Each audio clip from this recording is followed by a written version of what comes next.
All right, now monotone convergence theorem for you. That's some peak stuff.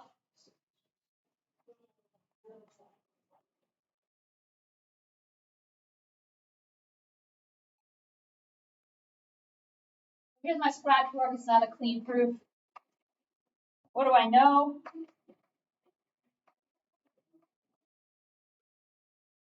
X is equal to a sequence. Infinite number of elements. So I kind of know this that I can pick from. And there's not any expand the know. So you want good habits to stay when you're writing proofs, even if they're in real analysis. Write them down.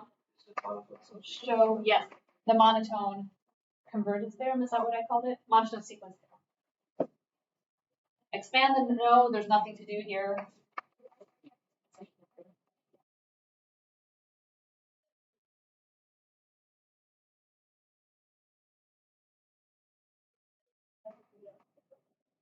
I get worried when there's nothing to expand on the know because it means that I have nothing to work with. The show is that X has a subsequence.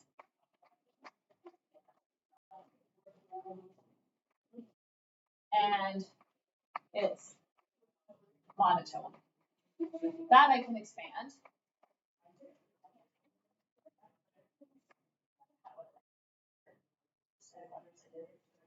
I didn't.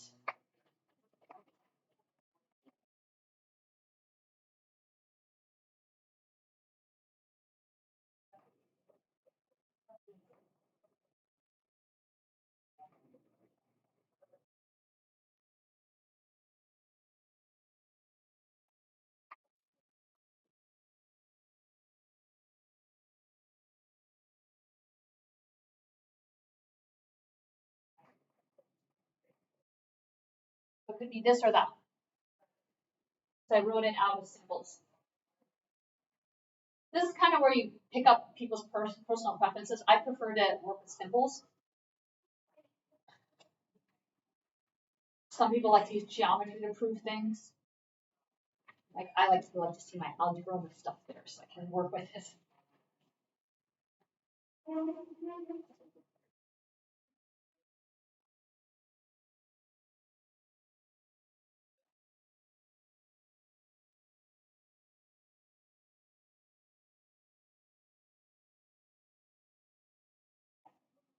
More scratch work.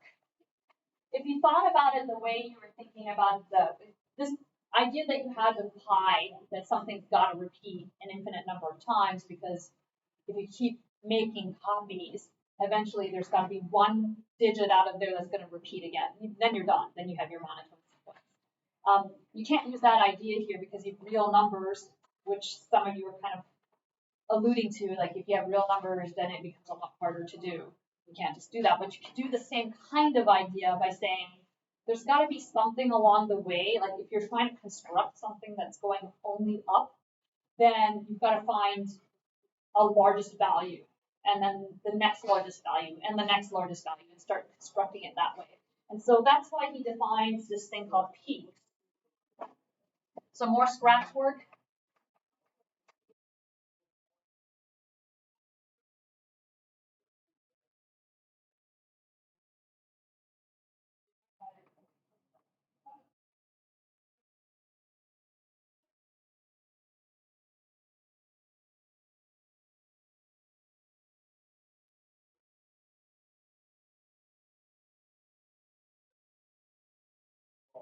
If you have an element in your sequence that's bigger than all the rest of the sequence numbers after it, we're going to call it a peak.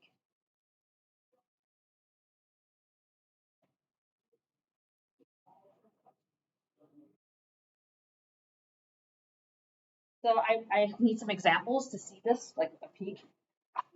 Like let's suppose I had just 1 over n. The sequence 1 over n. Can you just explain to me what a peak would be? So it's monotone decreasing. So it would have infinite peaks. Every value would be a peak. Every value would be a peak. You just take the first one, you got 1. So let's write that one on the board.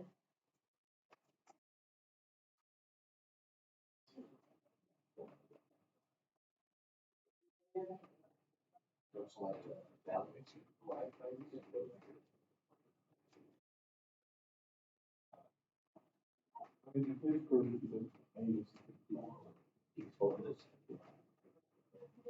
One's a peak, right? The first element in the sequence is a peak.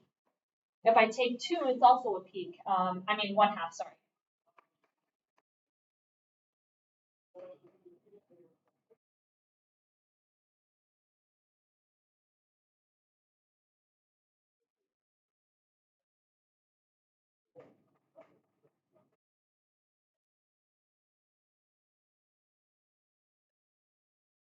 There's a second element. If I just cut off the sequence and just look to the right of 1/2, the second element, everything is smaller than it.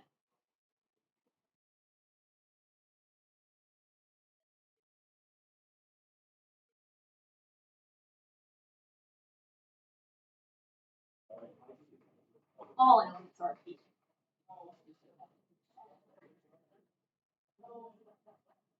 I can do the same thing with a different sequence.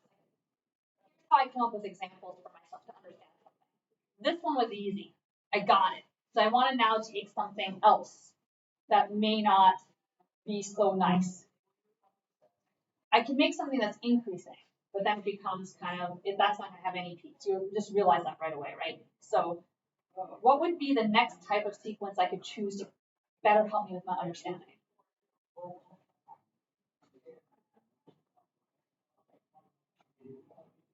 If you're making your own examples, I see Kennedy doing it in the air. Yeah, make something that's moving around, right? Like oscillating, maybe. Yes, I've heard of doing one of these in the air. So I'm going to take something that's not monotone, because if something's monotone, the peaks are easy. It's either everything's a peak or nothing's a peak. So I'm going to take something that's oscillating to help me understand better. One of the things I miss is we don't have math educators in the department, people who specialize in teaching math, but there was someone in my department, my former department, that used to ask if students are supposed to make their own examples in this kind of a class. Students felt like teachers are supposed to give them the examples. Teachers thought students should be making the examples. So there was like a communication between the two, because we know like that's how you really understand the definitions, when you make your own example. But someone didn't tell the students that, so they thought that the professor should be doing that. But I thought that was an interesting research study. So let's take something like this: -1 to the n over n equals 1 to infinity, and then that's going to look like this: -1 plus 1/2 minus 1/3 plus 1/4. Is -1 a peak?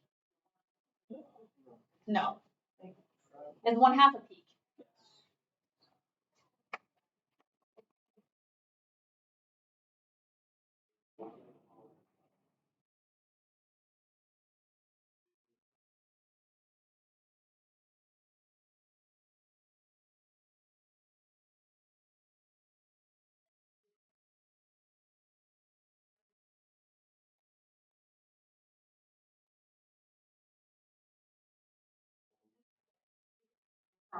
Every other term is going to be a peak here.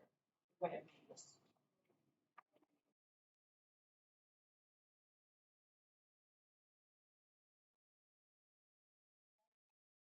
So I got it. So these are just, I have not seen this definition in Arnold. I just wanted to understand it myself. I wasn't playing, I just wrote it out myself, like what does this mean? Even if you think you know it, having it on paper just like makes you feel like you understand it better.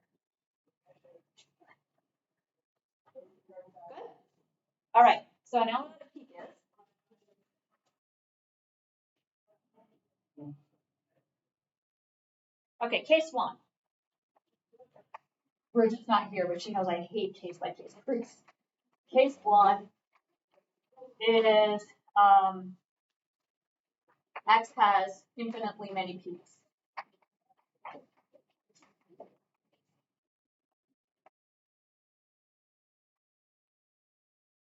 I'm kind of done, because then I can set my subsequence to be first peak, xn2 can be the second peak, dot, dot, dot. This gives us 1 must be bigger than S and 2.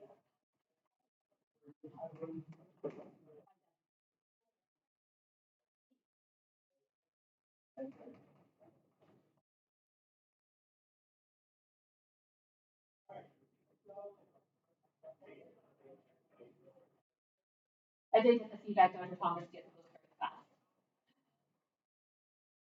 I've gotten that. This is my very first day of teaching. I thought if I write everything I say, I would slow down, but instead my writing got fast.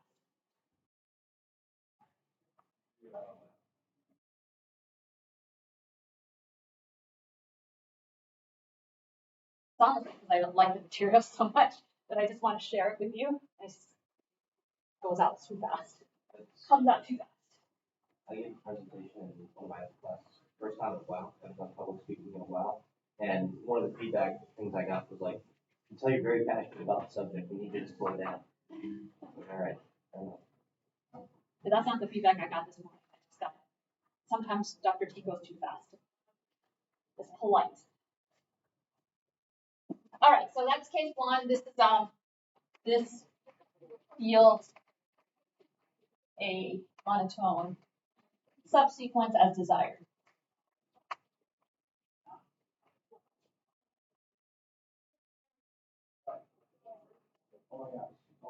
Case 2 is it doesn't have peaks.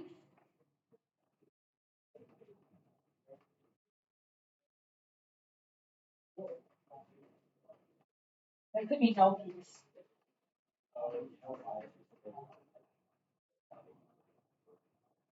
That's case 2. You either have an infinite number or you don't. Well, let me list them out.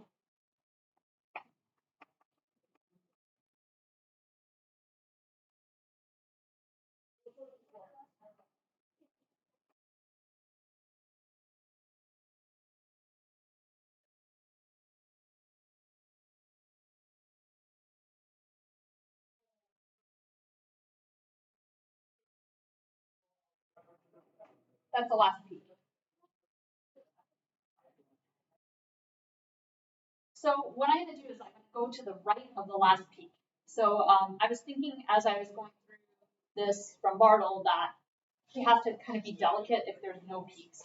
If there's no peaks at all, then the very first element is the first element that's going to be to the right of your first peak because there are none. So that's taken care of. But define S1 to be NM plus 1. First value, sequence after last.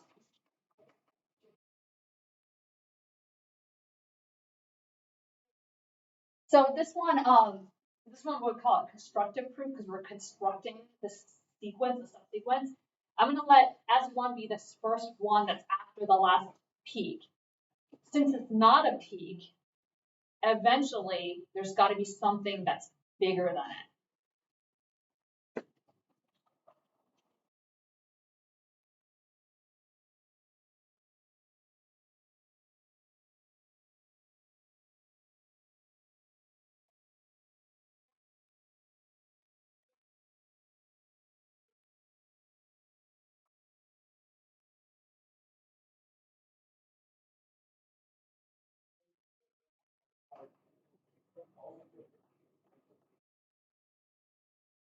Further along down the sequence, I go to the right.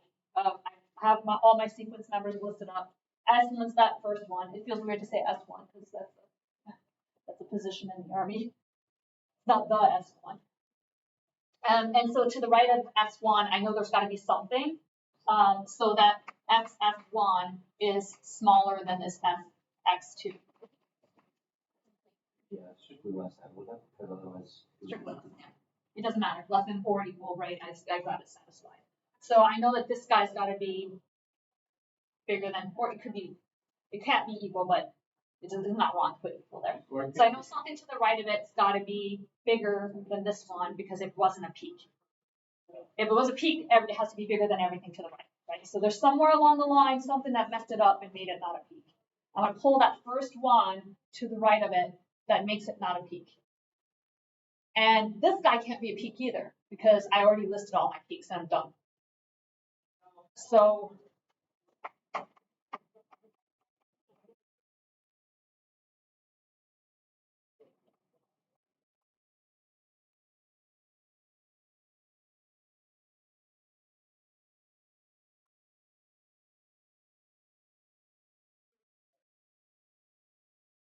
it's like,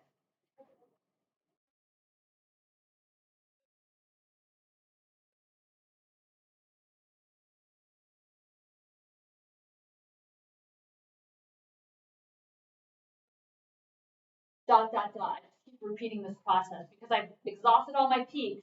I can make this subsequence come up because there's an infinite number. And then some of you asked me, do I have to have an infinite? Yeah, this argument won't work unless it's an infinite sequence.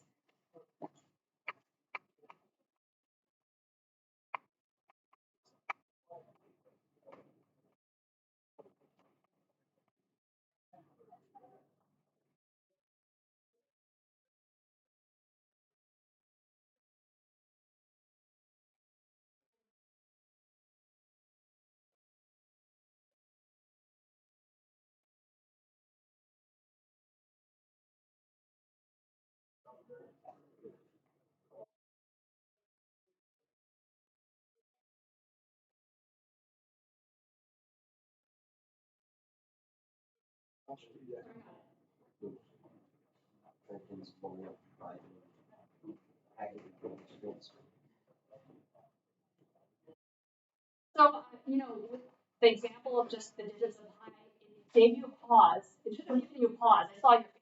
You're all paused and going. So that didn't have a pattern, so you can pull things right away and go, yeah, of course that's true. So you had to think about it for a second. It's really remarkable, actually, that any sequence of real numbers has a monotone subsequence. And that's going to allow you to prove all these big theorems that are coming up.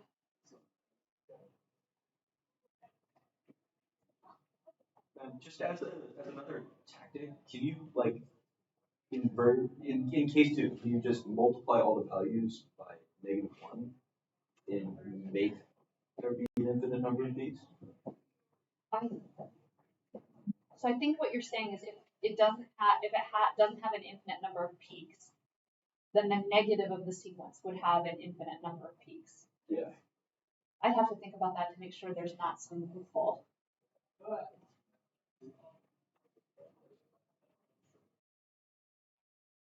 Having gone to SUPS-PT and done an inordinate amount of burpees, I don't think that I can think that through. No, it wouldn't work because think about a sine function where the amplitude is bigger.